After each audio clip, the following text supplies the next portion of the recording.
Ok. Sí, muy buenas tardes a cada uno. En esta oportunidad, pues somos el grupo número 4.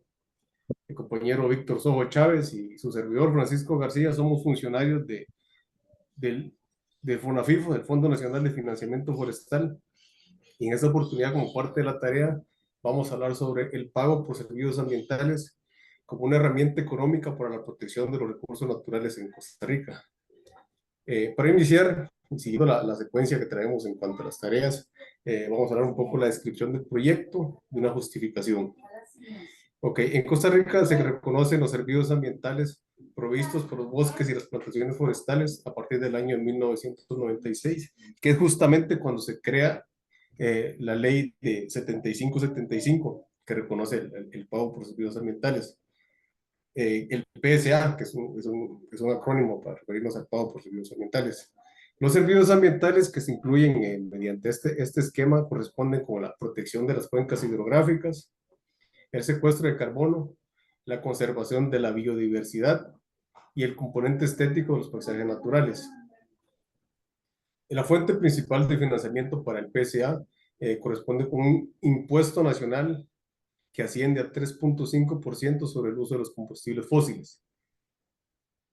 Para el presente proyecto se muestra el conjunto de datos estadísticos actualizado al 2024, junio del 2024, del impacto que ha tenido el PSA sobre los diferentes grupos organizados y propietarios individuales y jurídicos. Okay, la siguiente parte pues corresponde un poco a antecedentes sobre el PSA.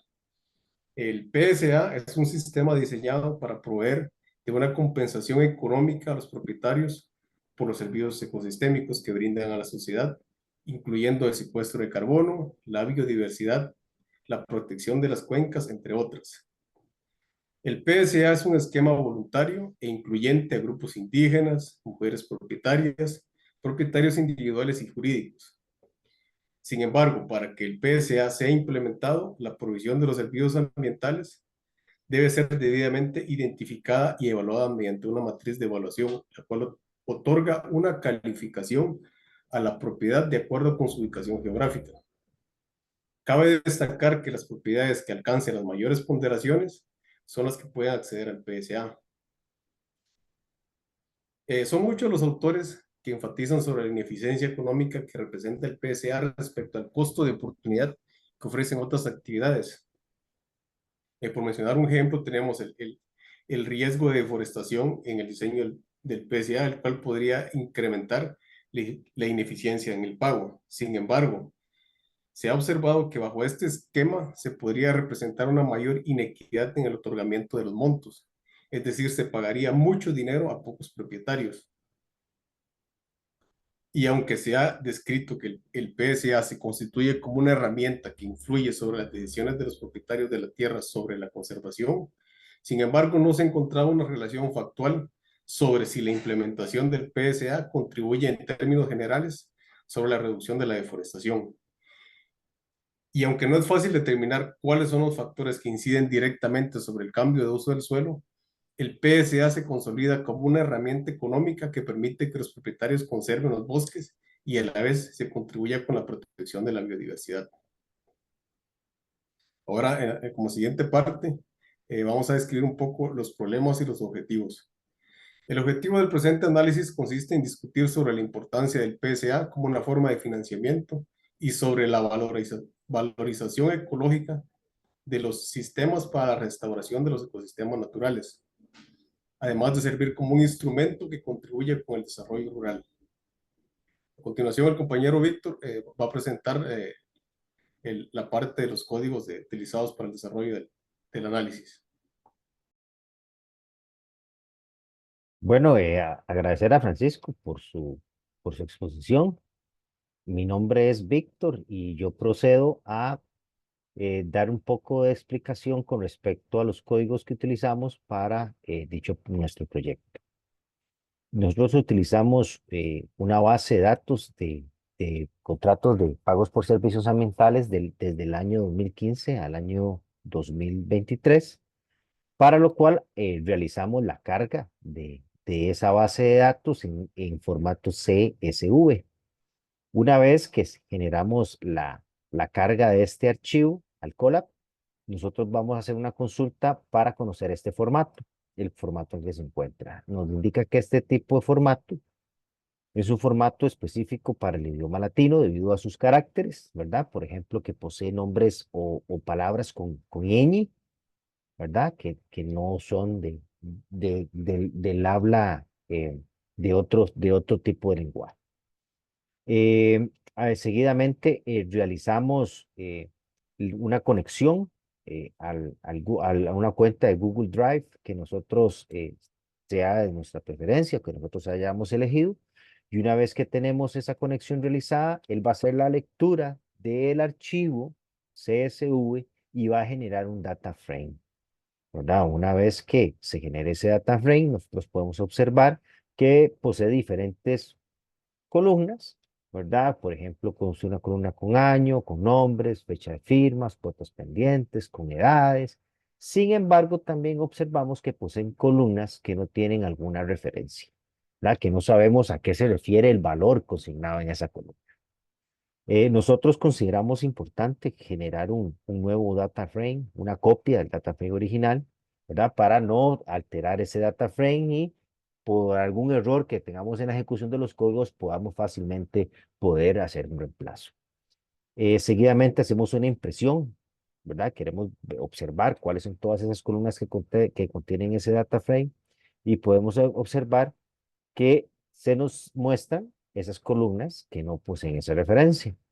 Seguidamente vamos a generar una eliminación de esas columnas con este código y hacemos una verificación en ese data frame y observamos que al final han desaparecido, ¿verdad? Esas columnas que no tienen esa referencia.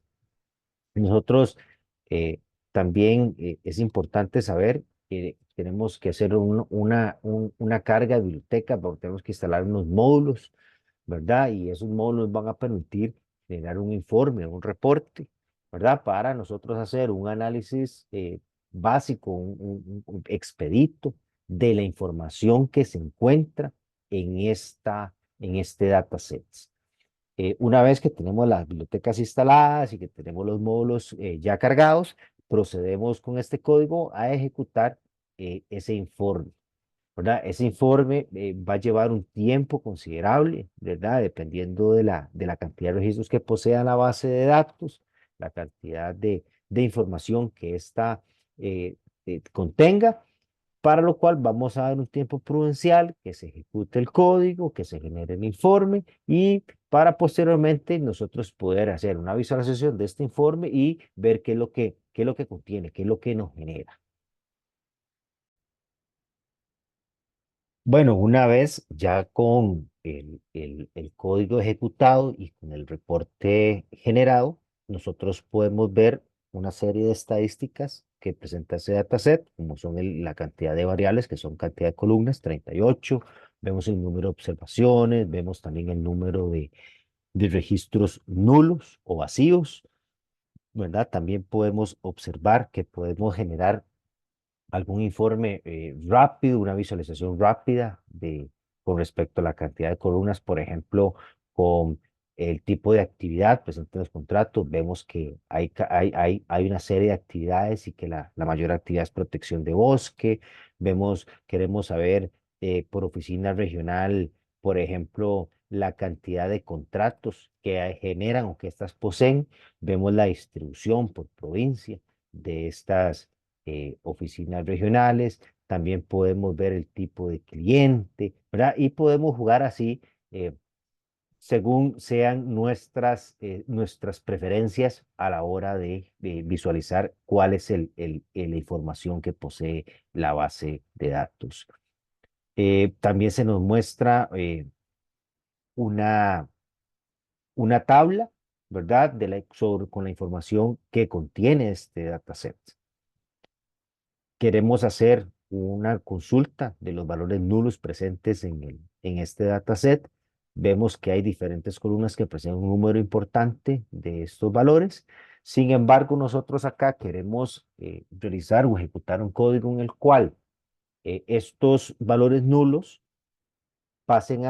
se les asigne un valor de 0 y se crea adicionalmente a esto una nueva columna con un valor de 1. ¿Por qué? Para posteriormente nosotros generar algún tipo de análisis, ¿verdad? Sobre la información y que este valor nos ayude a generar esta información.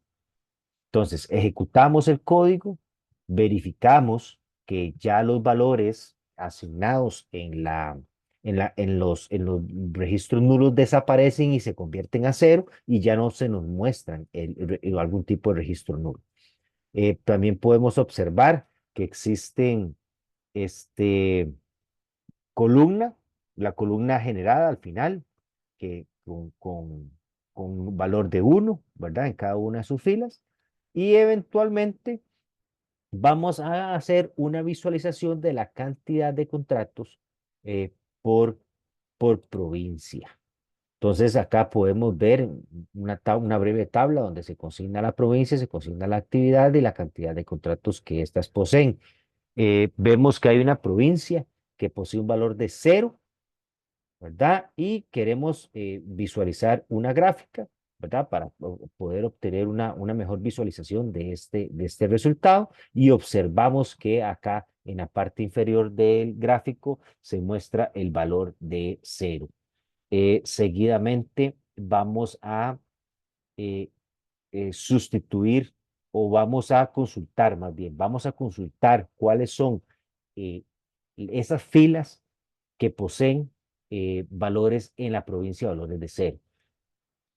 Nosotros tenemos esta característica o esta condición de contrato que poseemos es un ID de número de contrato específico, ¿verdad? Para cada oficina regional con un número consecutivo que no se repite por año, ¿verdad? En donde podemos obtener este valor y queremos hacer una consulta, queremos con este número de contrato, vamos a asignarle la provincia correcta. ¿Por qué? Porque queremos eliminar los valores ceros de la provincia. Entonces, ejecutamos este código y eventualmente hacemos una comprobación. Esta comprobación es para verificar que las columnas provincia con valores de 0 ya fueron sustituidos por el nombre de la provincia a la cual pertenece ese contrato.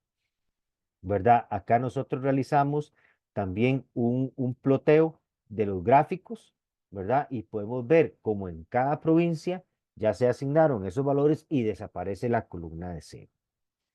Vamos a hacer una carga, ¿verdad? Una visualización del archivo GeoJSON, ¿verdad? De provincia. Vamos a venirnos acá a nuestra carpeta donde se encuentra almacenado el archivo. Vamos a cargarlo y una vez que esté cargado, vamos a generar el código respectivo. Entonces, una vez que esté cargado, eh, generamos y aplicamos y ejecutamos el código. Entonces, este código lo que nos va a hacer es que nos va a mostrar la localización de Costa Rica y su distribución administrativa con cada una de las provincias que conforman el país. Una vez que nosotros tenemos esto, nosotros hemos decidido que vamos a enfocarnos en los contratos del año 2019. ¿Por qué? Porque es un ejercicio, queremos ejecutar únicamente en eso. Entonces vamos a hacer la carga del archivo shapefile de los contratos 2019. Entonces buscamos los archivos, generamos la carga y una vez que esté la carga, vamos a hacer una consulta del tipo de geometría. Esta consulta va a tener la función de que nosotros ese nombre de ese archivo pueda hacer que sea distinto al que acabamos de cargar. Puede ser que sea PSA 2019, puede ser que sea 2019, puede ser que sea 19 PSA. Entonces, queremos y necesitamos consultar el tipo de geometría a la que pertenece o el que posee ese archivo. Una vez que ejecutamos este código, decíamos que es un WGS84, entonces lo que hacemos es que vamos a hacer la carga de ese archivo y queremos hacer la consulta de los atributos o los valores que posee ese archivo.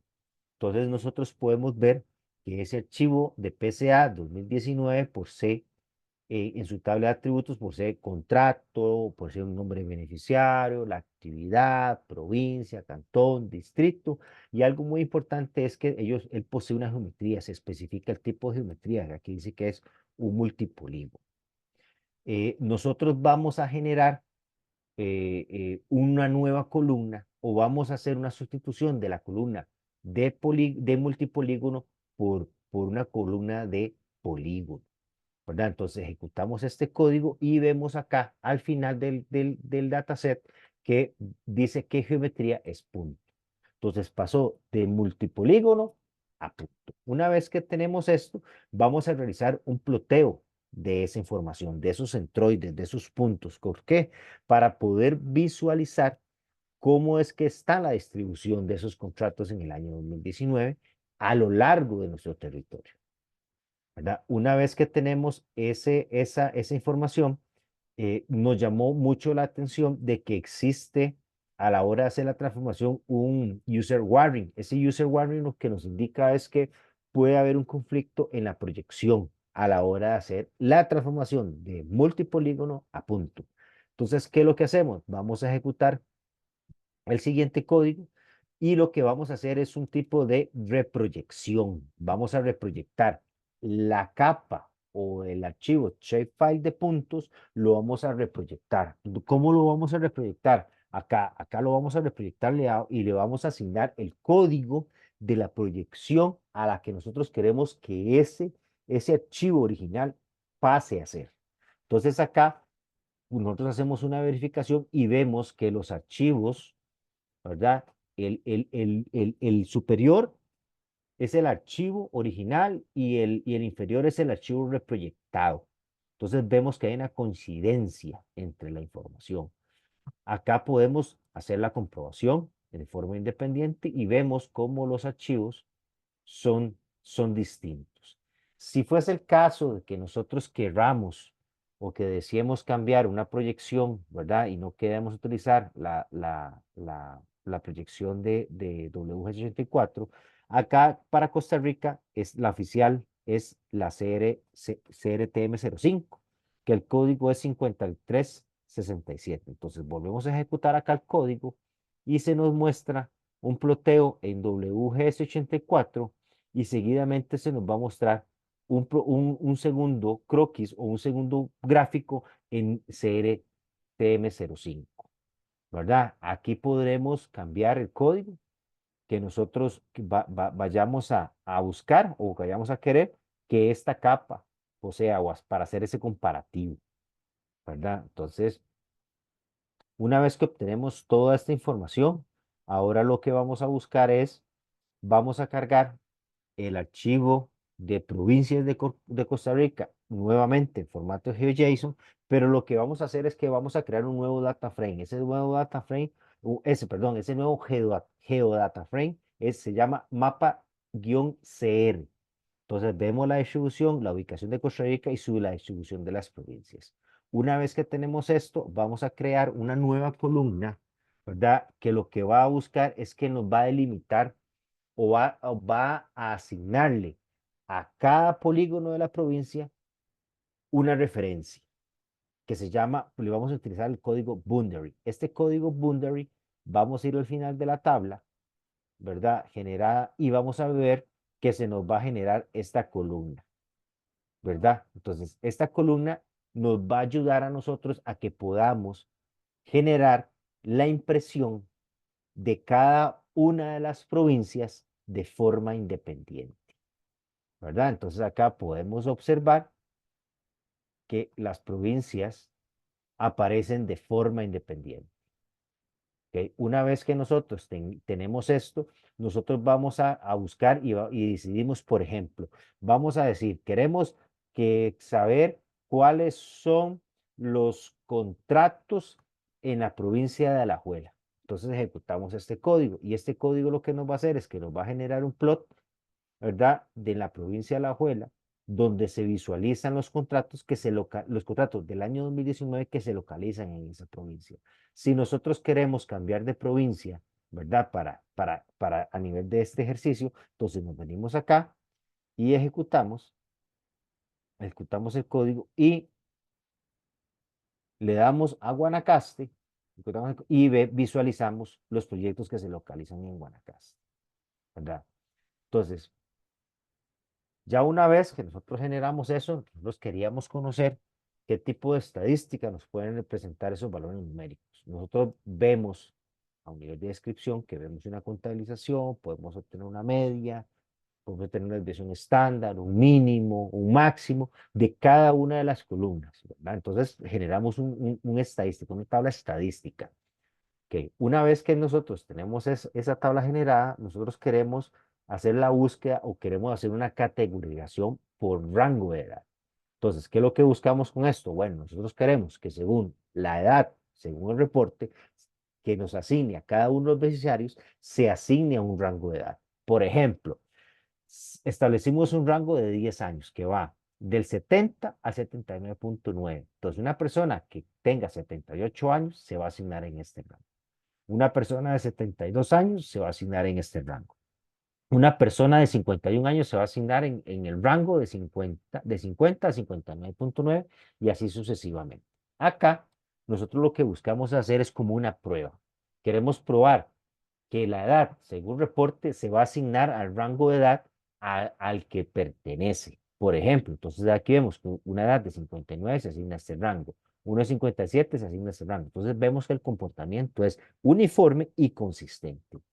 Bueno, una vez que tenemos eso, generamos este código y queremos visualizar la distribución por rango de edad de esos